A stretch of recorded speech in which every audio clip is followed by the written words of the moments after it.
Lietuvos krepšinio rinktinės treneris Kęstutis Kemzūra skaičiuoja dienas iki pirmosios stovyklos pradžios. Tikrų atostogų strategas beveik neturės, tačiau prisipažino, kad namuose susikaupę buitiniai darbai leidžia atitrūkti nuo krepšinio ir kartu padeda gimti naujoms idėjoms. Akių pokalbis su Kęstučiu Kemzūra apie rinktinės braižą, jaunimo ir veteranų lydinį, santykius su Šarūnu Jasikevičiumi ir tikslus artėjančiame Europos čempionate Lietuvoje. Pernai JAV rinktinės treneris turbūt geriausią komplimentą mūsų rinktinį pasakė, kad jų turėjo didžiausią širdį čempionate. Sutinkat? Ta prasme, kad tai yra geriausias bene komplimentas krepšinio komandai, bet kuriai komandai. Be abejonės. Labai, kaip pasakyti, tai, kaip jūs sakote, didžiausias komplimentas. Malonu girdėti. Prie tokių dar einamesnių reikalų Sergio Scariolo jau pasakė, kad šitas čempionatas bus stipriausias per 20 metų, o galbūt net ir per visą istoriją. Kaip jūs apibūdintumėte tai, kas mūsų laukia po kelių mėnesių?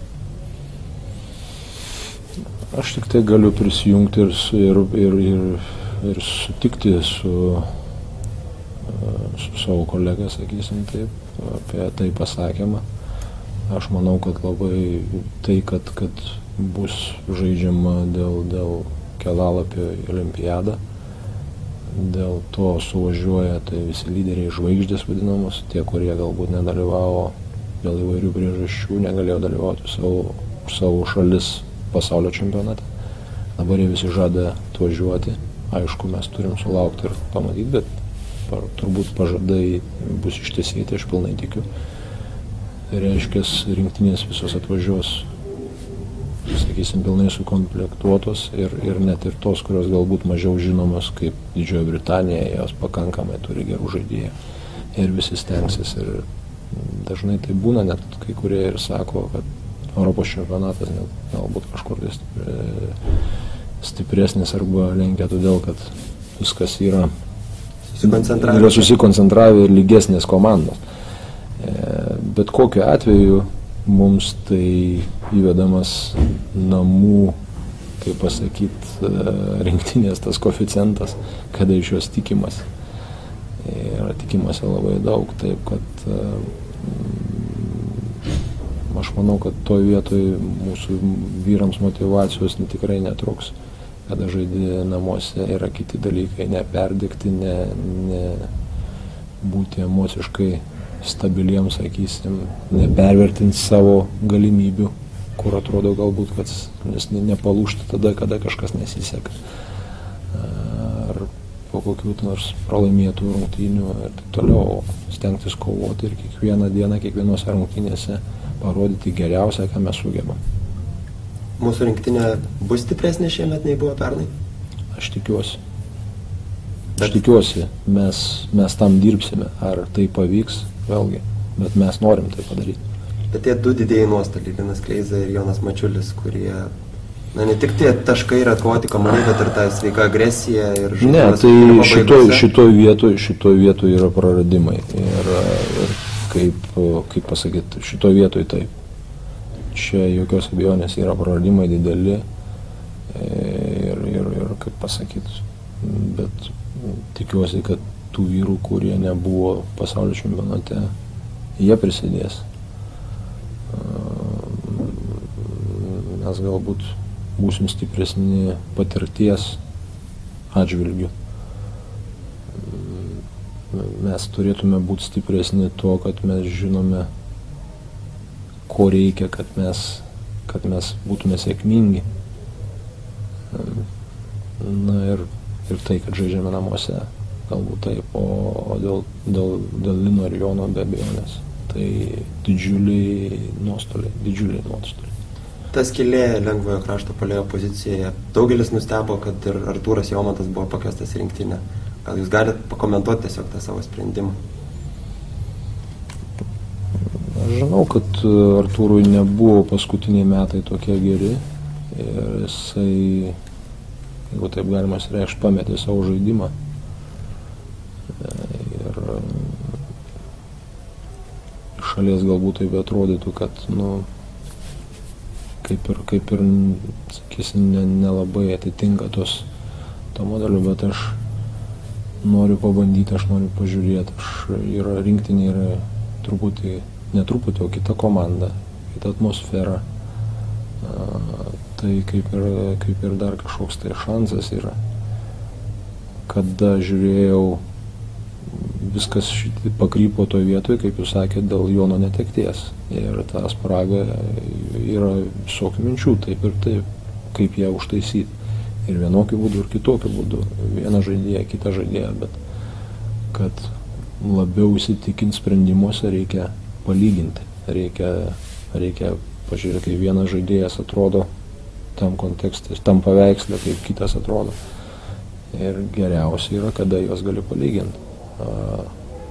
Iš Jolanto, kokią kokybę turi, tai kad jis tvirtas kūnas, 2 metrai, jisai gali gana stiprus, jisai gali ginti, dengti varžovų tuos trečius numerius aukštesnius, gali gana grubiai, kaip pasakyti, fiziškai sužaisti prieš juos. Tiesiog norisi pasižiūrėti, palyginti su kitais esamais dabartiniai situacijai žaidėjais ir sakysim, jo konkurentais toje pozicijoje. Treneris linkęs suteikti šansą, nes pakankamai mažai žaidė ir Songaila, ir Petravičius, jie taip pat yra pakviesti, tai turbūt tikitės, kad jie rinktinėje atiduos irgi. Matote, yra vienas iš kriterijų, taip, kaip gali spręsti ir kviesti žaidėją, ir tai yra teisingas turbūt, kokį žmogus turėjo sezoną, kaip jis žaidė, jis bent jau atkreipė dėmesį, sakysim, treneriui save, jeigu jis sėkmingai žaidė, kaip jis rezultatyvumas, kovoti kamuoliai, taip toliau. Bet galbūt būtų nepilnas toks įvertinimas tame, todėl kad skirtingose varžybose, skirtingose klubuose žaidėjai žaidžia ir ten skirtingos situacijos ir skirtingos priežastys, kodėl jie nežaidė. Tai vienas momentas. Kitas momentas, žinant žaidėjus, žinant jų turimas kokybės ir privalumus bei silpnybės, galima iš jų tikėtis. Aš žinau, kad Darius Songaila nežaidė, bet buvo tam tikrų priežasčių, tam tikra situacija buvo jo klube susidariusi. Ir vėlgi, aš žinau, kaip jisai žaidė prieš tai, ir ne tik aš, ir kiti. Tam dabar yra metas išbandyti ir pamatyti, nes, kaip pasakyti, ir Darius turi irgi parodyti, kad jisai yra tas pats. Tuose stovyklose, sakysim taip. Bet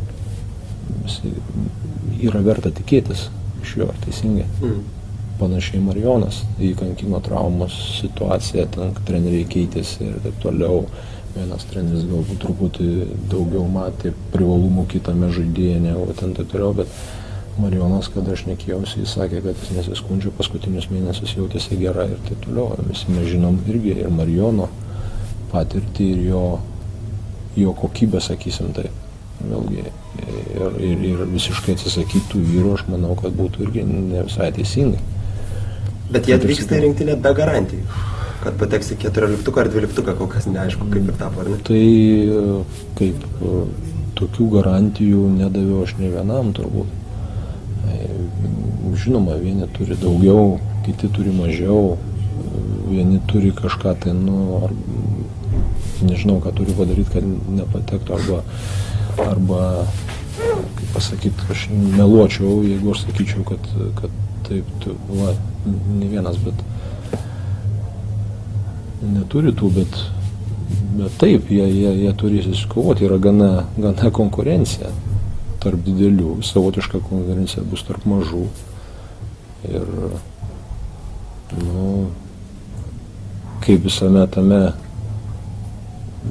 paveiksle, kaip kiekvienas atrodys, kaip jis elgsis, kokios bus pastangos prisidėti prie to viso. Iš esmės dėliojate dėlionę, kurioje vienas papildytų kitą ir taip gautas. Taip dirbome praeitais metais. Taip dirbome, mums matėsi geriau, galbūt vėlgi vieniems atrodo vienai, kitiems atrodo kitaip. Čia yra natūralu. Vėlgi kiekvienas treneris, kiekvienas žmogus turi savo viziją. Paimkite 10 trenerių, jie turbūt kiekvienas surinks skirtingą kandidatų sąrašą. Ne tik tai, kaip pasakyti, kokybė, bet ir kiekybė galbūt. Vienam reikės 25, kitas surinks galbūt 15 ar 18. Skirtingi požiūriai. Tai yra natūralu ir normalu. Aš sakiau jau pernai, kada sakė, o kaip čia susėti ir taip. Aš sakiau, kad vėl bus iš naujo, aišku, dabar lengviau, yra kažkoks brandulys, bet tas darbas laukia vėl toks pat praktiškai. Kažkur lengviau, nes kažkur mes jau buvę, kažkur praėję, bet iš kitos pusės daug yra ir tokių vietų, kur mes nesam buvę. Ir mums reikės, ir vėl iš naujo reikės pastangų, visų pastangų, kad sukurti tą komandą, tą organizmą, tą vienetą, kovinį vienetą. Pernai treneriai akcentavot greitį, intensyvumą, nes buvo jauna komanda. Šiemet gerokai vyresni žaidėjai ir tas žaidimo stilistika pati ir treniruočių procesas keisis kažkiek priklausomai nuo to. Aš norėčiau, kad tik tai keistųsi geresnė kokybė. Realizacija geresnė. Realizacija ir visame, ir kaip pasakyti, visame. Aš manau taip, kad ir aš patobulėjau per tuos metus. Dėl kad matai kažkur tai, kur trūko, arba tas nesigavo, tu darai šitaip, arba tai buvo nelabai gerai, galima dar geriau padaryti, tai ta prasme. O taip nereikia kalbėti, kad va, čia vyresni žaidėjai, tai ką jie tokie patys greiti šoklus, tik tai jie patyrė. Galbūt atsiliepia daugiau, kada jiems atsistatyti reikia. Bet aš manau, visas šiuolaikinis krepšinis eina prie intensyvumo, prie greičių, prie agresyvumo ir aš manau, kad mes sieksime to pačio. Treneriai šiandien galėsit pamatyti tikriausiai Jono žaidimą, Jono Valančiūno žaidimą. Yra ir dar keli jauni rinktinės nariai, kandidatai Kuzminskas, Motiejūnas. Ar jiem tai labiau apšildymas kojų, ar jie lygiam teisėm kovoja dėl vietos rinktinį? Donatas buvo jau pernai. Bet aš manau, kad jisai per šios metus jisai pridėjo raumenų masės, jisai pridėjo savo žaidimą, sakysim, solidumo labiau užtikrintas. Ir aš manau, kad jie gali pakovoti dėl vietos. Ir jie turi kovoti, jie turi su tokia nuostata atvažiuoti ir kaip ten sako, jaunystė neįda, jie turi, aš noriu, kad jie įrodinėtų, kad jie yra geresni. Ir jeigu jie bus tokie, kodėl ne. Joną aš esu matęs taip anksčiau žaidžiant, gal mažiau šį sezoną, kada žaidė. Bet aš manau, kad ir jam tas sezonas buvo geras, jisai vis tiek pridėjo. Jam dabar sunkus metas. Dėl to, kad labai daug kas jo turėjo sprendimų priimti, labai daug kas galvoje, bet aš manau, kad po šito viskas gerai pasibaigė, jisai rado sprendimą, jis turėtų nusiraminti, susikoncentruoti tai, ką jis turi susikoncentruoti.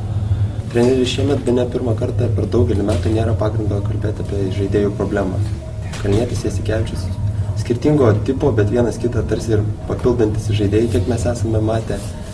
Ar sutiktumėt su tokia nuomonė? Tai mes tik tai labai norėjome kalbėti ir pernai metais. Aš džiaugiuosi, kad mes parodėm, kad nereikėjo kalbėti. Mes dirbome, mes įsprendėm. Jeigu taip ir buvo ta problema, sakysim, nes viskas. Aš tik džiaugiuosi, kad šiais metais dar bus lengviau, sakysim. Labai daug rašoma ir kalbama apie jūsų santykius su Šarūnu Jasikevičium, ne pernelyg paklausant jūsų pačių, ta prasme. Jūs žaidėt kartu Lietuvos Ryte, kažkiek turbūt bus keista treniruoti Šarūną, bet kaip manot, kokie klostysi santykiai? Grinai jūsų nuomonė. Kaip bendraujat, ta prasme, iki šiol? Aš manau, kad mūsų santykiai asmeniai yra labai geri. Aš manau, kad mes mokėsim atskirti asmeninius santykius ir darbinius santykius. Todėl tiek Šarūnas, tiek aš esam profesionalai. Ir Šarūnas krepšininkas su didžiulė patirtim, turės daug trenerių su puikiu krepšinio supratimu. Ir aš manau, kad tiek man bus naudinga, tiek jam, kaip pasakyti.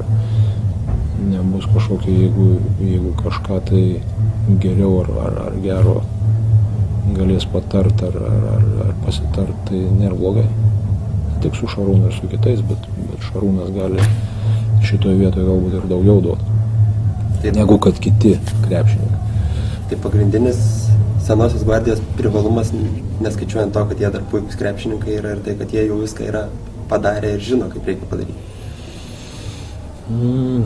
Manau, kad nėra tokio žmogaus, kuris žino viską, bet jie žino gana daug ir kaip pasakyti, tas žinojimas, ta patirtis gali mums padėti. Treneri, paskutinis klausimas. Jeigu mūsų krepšinio metraštyje atsirastų šalia 3 datų 37, 39, 2003 ir 2011, tai kas tai būtų jums? Na, neužbėgame jeigu. Aš manau, kad ramiai kol kas net nenoriu apie tai per daug diskutuoti ir taip toliau. Aš kitų dalykų. Be abejonės, tai būtų labai, labai džiugu. Pernai prisimenu, kalbėjom, ar gerai būtų užimti didesnę negu 7 vietą. Jūs sakėt, kad norėtumėt būti gerokai aukščiau. Tai ambicijas norėtų tas pačias, ne? Tai sportą kitaip negalima. Tik dėl pirmos vietos. Yra viena vieta, pirma. Reikia žaisti ir, kaip pasakyti, visose rungtynėse stengtis nugalėti. Visi mes norime apie tai, bet ta vieta tik viena, aišku, nelabiausiai vertinam. Bet dėja yra sportas, taip ir gauna tik tai viena komanda, sakysim, ant tos pakilos stoja. Bet aš manau, mes neturim tuo vietus būti išdidus ir sakyti, jeigu mes ten nebūsim pirmi, tai mums nėra ko verti. Aš manau, tai neteisingas požiūris. Aš manau ir aš pats taip turiu kovoti dėl kiekvienos. Pažadėti visada, kad būtum aukščiau. Visada stengtis užlipti, todėl kad yra sunku momentas. Aš suprantu, sunkus momentas, kada tu nebekovoji už aukščiausias vietas, bet prisivers save, perlipi per save ir kovoti. Tai yra ateičiai, sakysim. Savo charakterį, savo galų gale pavyzdys ir taip ir visi kiti dalykai. Turi kovoti visada dėl geresnės, kaip ten bebūtų. Kiekvienas rungtynes išeit stengtis laimėti. Yra pagrindinis principas, kurio aš noriu laikytis ir aš stengiuosi ir aš laikausi. Tai to ir linkime, treneri, 11 pergalių. Ačiū. Tai dėkui, kad skiriat laiko. Ačiū už kantrybę.